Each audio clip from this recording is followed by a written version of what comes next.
Bismillahirrahmanirrahim. Assalamualaikum warahmatullahi wabarakatuh. Alhamdulillahi rabbil alamin. Wabihi nasta'inu ala umuri dunya waddin. Salatu wassalamu ala nabina Muhammadin wa ala alihi wa ashabihi ajma'in. Amma ba'du.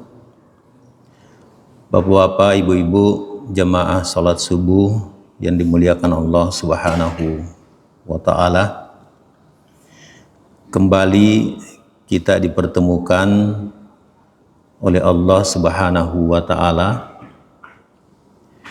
sejak Ramadan tahun lalu. Kita membahas salah satu topik yang terkait dengan rezeki dan sustainability. Dan pada subuh hari ini kembali kita mengangkat satu tema yang dikaitkan dengan aspek pembahasan dari sisi psikologi. Mudah-mudahan bisa menambah insight bagi kita semua dalam memaknai ayat-ayat Allah di dalam Al-Quran. Pada kesempatan kali ini ingin saya membahas salah satu fenomena psikologi yang berpengaruh terhadap tindakan-tindakan kita.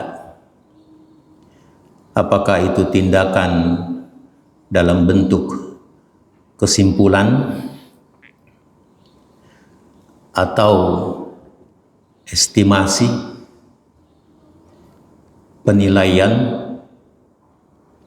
analisis, dan lain-lain sebagainya,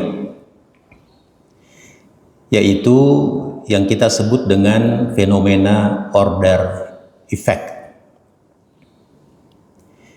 Jadi order effect ini adalah efek urutan. Kita dalam menganalisis satu persoalan butuh sejumlah informasi. Dan ternyata yang mempengaruhi analisis kita itu tidak hanya jumlah informasi dan ragamnya, tetapi juga dipengaruhi oleh ketersediaan data secara urutan. Misalnya kita kumpulkan informasi tahun lalu, ada informasi 6 bulan yang lalu, informasi bulan ini, informasi pekan lalu, pekan ini, dan hari ini. Jadi secara urutan, time series, itu berpengaruh terhadap keputusan kita. Jadi tidak hanya jumlah informasi, tetapi juga urutannya. Inilah yang kita sebut dengan order effect. Satu contoh yang sangat lekat dengan diri kita ketika pilkada atau pemilu, terutama pemilih yang mengambang.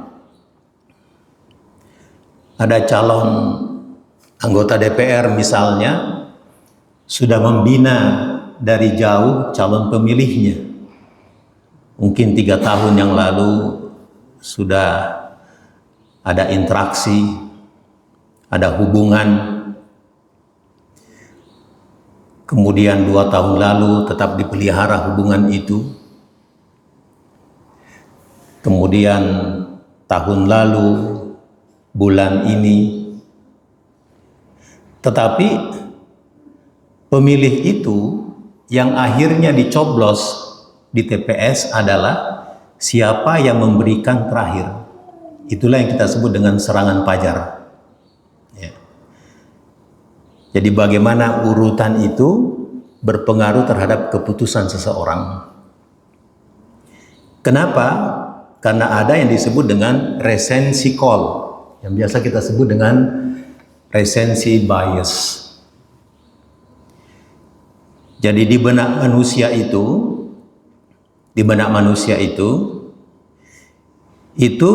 secara psikologi yang paling mudah diretrieve, yang paling mudah diingat adalah informasi terakhir. Itulah order effect. Di dunia marketing ini benar-benar dipelajari. Maka kadang-kadang kita heran kenapa ada satu produk, baik elektronik atau makanan, itu sudah menguasai pasar, tetapi tetap tidak berhenti beriklan. Kenapa? Karena pesaingnya juga beriklan. Dia takut informasi yang terakhir yang tertanam ke benak konsumen adalah iklan yang terakhir dari pesaing itu. Maka iklan dia sudah tertutupi.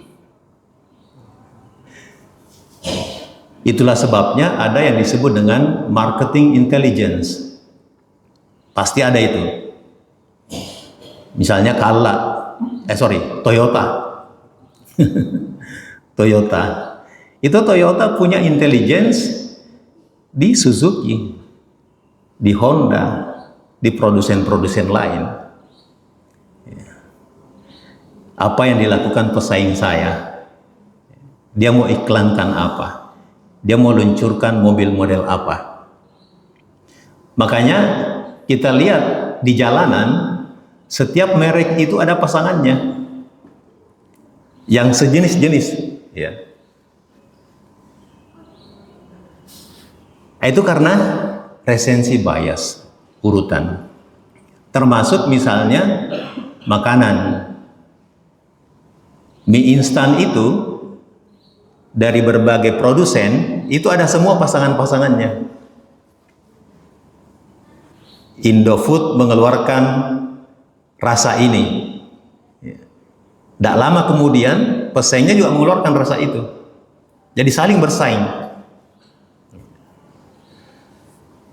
Yang paling dekatlah Alfamart dengan Indomart. Di mana Alfamart ada, Indomart juga harus berusaha di sekitar situ.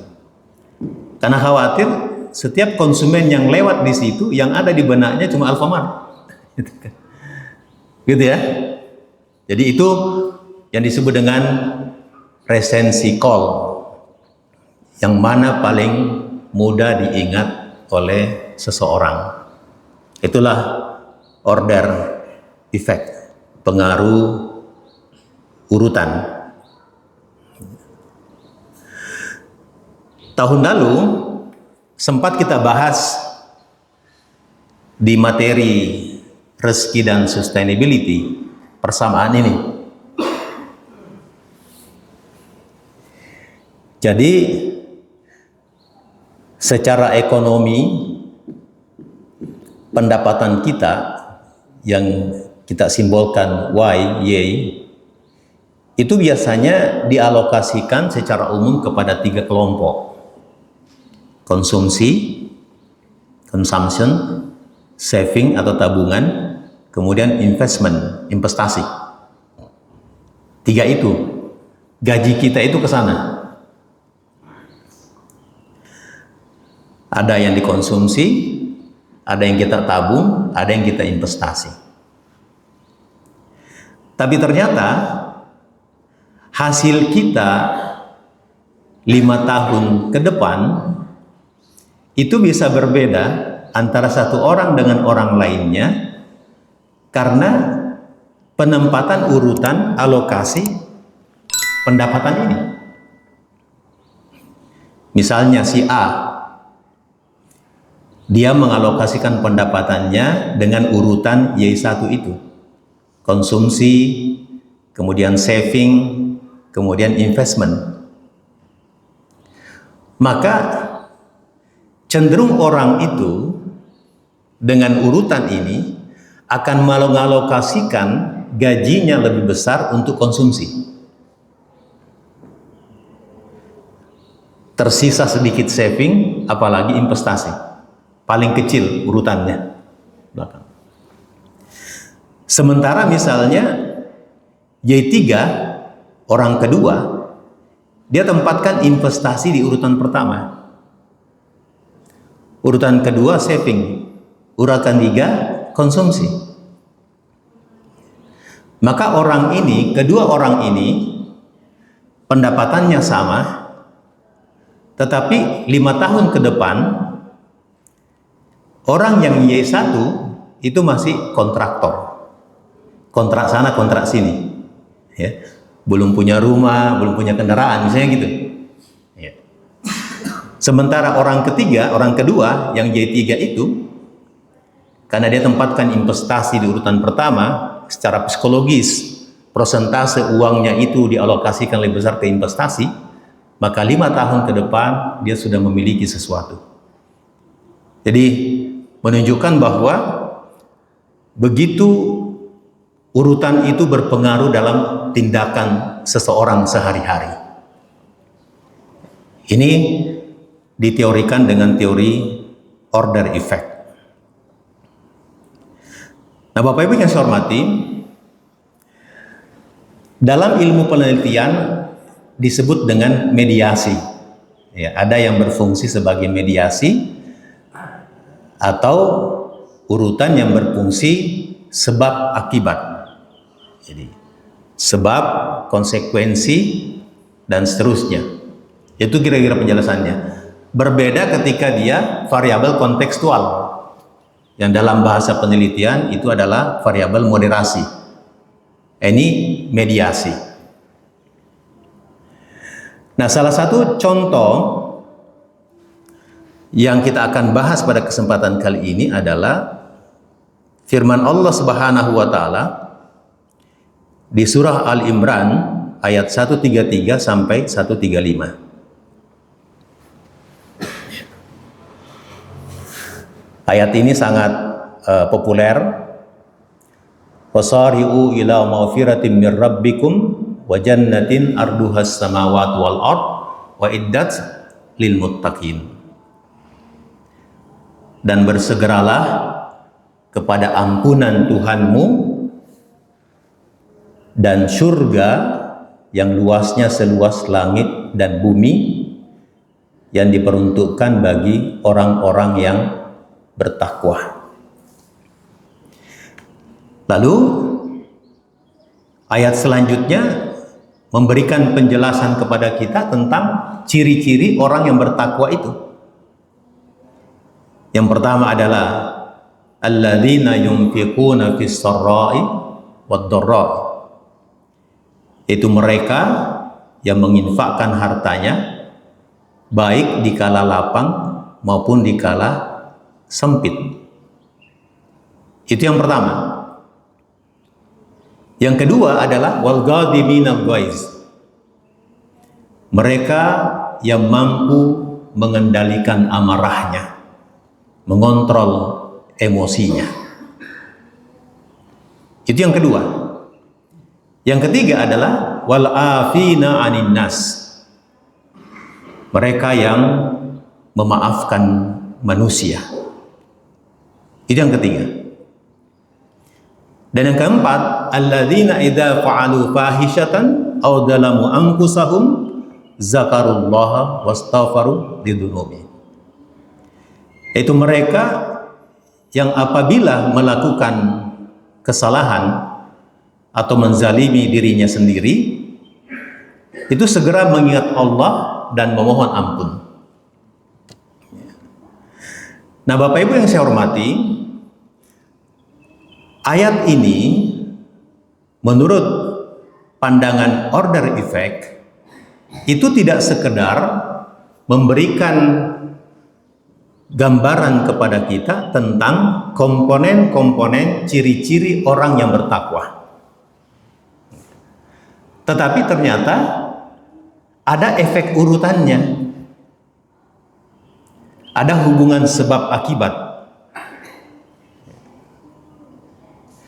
yang kalau kita pakai order effect ini sebagai alat menganalisis, ya, surah yang sangat populer bagi kita, wal asr innal insana lafi khusr illal ladzina amanu wa amilus shalihat wa tawasaw bil haqq wa tawasaw bis sabr. Itu tidak hanya mencirikan orang-orang yang tidak merugi, tetapi juga itu ada efek urutannya. Ada efek urutannya, bahwa orang yang tidak merugi itu adalah yang pertama dia harus beriman, kemudian tidak langsung ketiga wa tawasaw bil haqq, tapi dia dulu harus beramal soleh. Artinya dia dulu yang melaksanakan, mencontohkan, baru sangat ideal, baru mendakwahkan. Dan otomatis ketika dia berdakwah pasti ada konsekuensi kesabaran. Jadi komponen ciri-ciri orang yang tidak merugi itu adalah juga ada makna urutannya, termasuk 8 asnaf yang berhak menerima zakat. Innamas shadaqatu lil fuqara'i wal masakin wal amilina 'alaiha, dan seterusnya. 8 asnaf itu tidak sekedar gambaran orang-orang yang berhak menerima zakat, tapi juga ada makna urutannya, prioritas. Kenapa Allah memprioritaskan fakir dan miskin?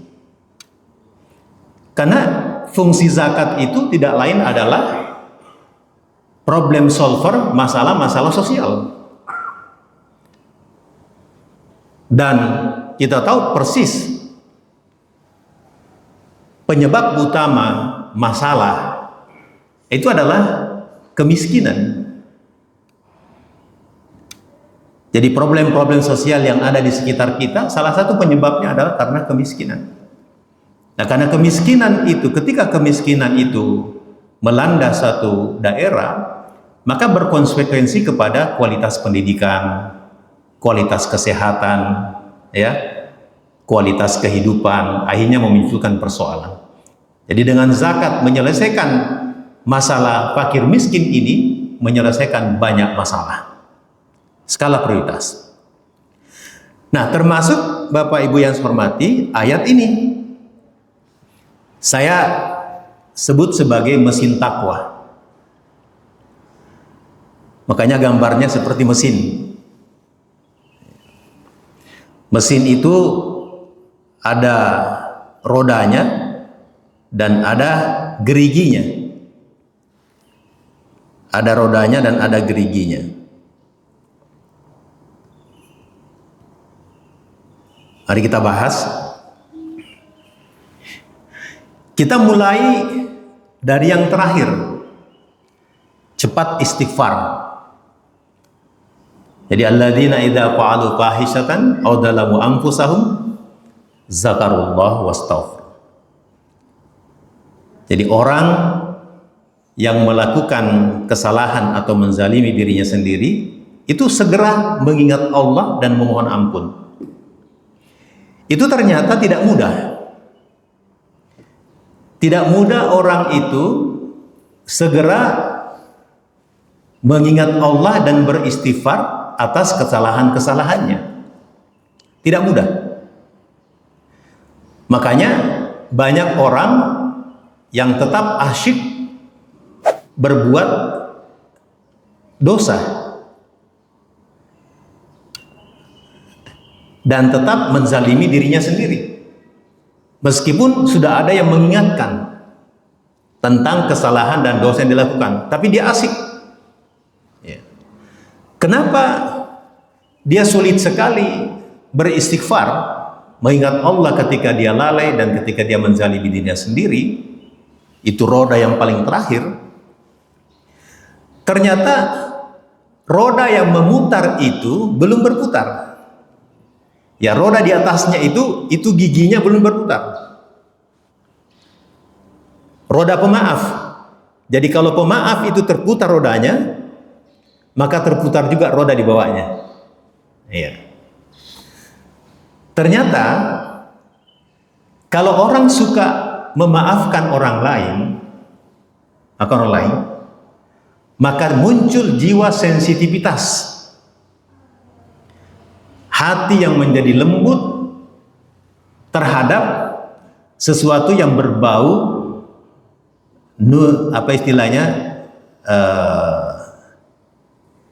nullify. Ya, nullify dalam bahasa psikologi. Meniadakan, menolkan. Jadi mesin pemaaf. Jadi kalau kita mudah memaafkan orang lain, maka secara psikologis juga kita mudah memaafkan diri sendiri dengan cara beristighfar, ya, memohon ampun kepada Allah SWT atas kesalahan-kesalahan, karena kita memaafkan kesalahan orang lain. Itu mesin yang kedua dari bawah yang memutar roda mesin cepat istighfar. Nah, ternyata mesin pemaaf ini juga tidak mudah bergerak. Tidak mudah bergerak. Memaafkan orang itu tidak mudah. Kenapa? Karena salah satu pemicu kenapa orang susah memaafkan orang lain, karena tidak mudah mengontrol emosinya atau amarahnya. Wal ghadimina, guys. Jadi orang yang bisa mengontrol amarahnya, mengendalikan emosinya, maka itu mudah memaafkan orang lain. Ya, bukankah salah satu penyebab perkelahian massal antar kampung itu karena kedua kelompok tidak mampu mengendalikan amarah? Ya, bukankah perceraian suami istri itu karena amarah di antara dua pihak yang tidak bisa dikendalikan? Karena masing-masing ada amarah, maka pemaaf sangat sulit. Yang satu tidak bisa memaafkan ini pun tidak bisa, karena ada dendam, ada emosi yang terus bercokol. Dendam dan emosi ini yang membuat orang sulit memaafkan. Nah, Bapak Ibu yang saya hormati,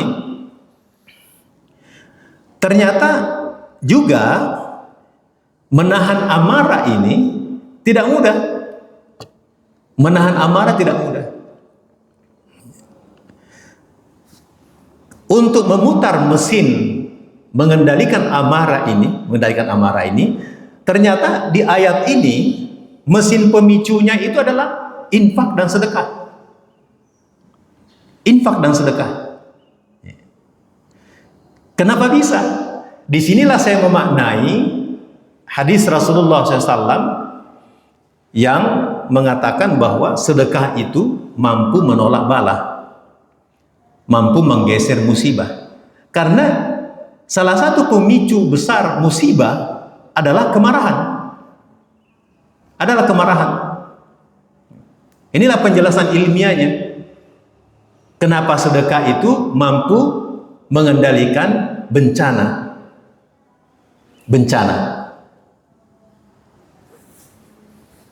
Nah, Bapak-Bapak yang saya hormati, sedekah ini tentu sudah banyak kajiannya, bahwa dia mampu melembutkan manusia, melembutkan hati manusia. Ya, Rasulullah SAW menganjurkan kepada kita untuk saling memberi hadiah. Karena dengan memberi hadiah itu kamu saling mencintai. Hati menjadi lembut. Itu luar biasa.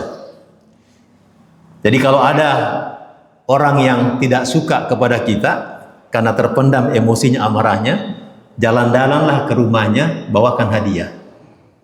Insya Allah hatinya lembut itu. Iya, betul ini. Itu rumusnya. Kenapa infak sedekah itu mampu mengendalikan amarah. Luar biasa ini sedekah. Ya, luar biasa sedekah. Ya.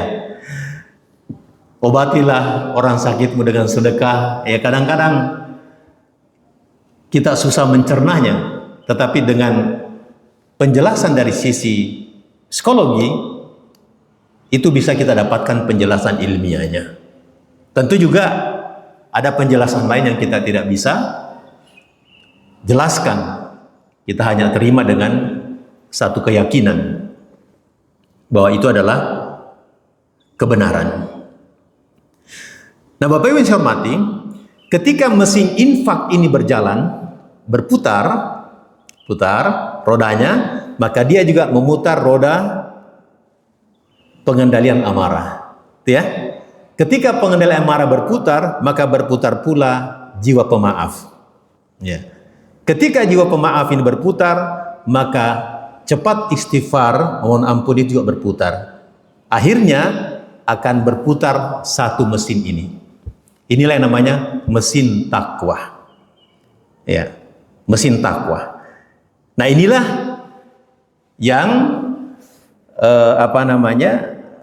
yang diajak oleh Allah Subhanahu wa taala untuk bersegera kepada ampunan Tuhan, ya, dan surga yang luasnya seluas langit dan bumi.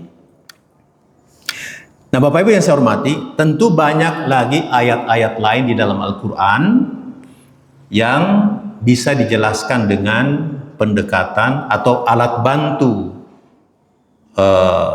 psikologi untuk menjelaskan lebih banyak dan lebih dalam tentang makna-makna di dalam Al-Quran. Inilah yang mungkin bisa saya sampaikan pada kesempatan kali ini. Mudah-mudahan ada manfaatnya. Hadanallahu wa iyyakum ajmain. Wassalamualaikum warahmatullahi wabarakatuh.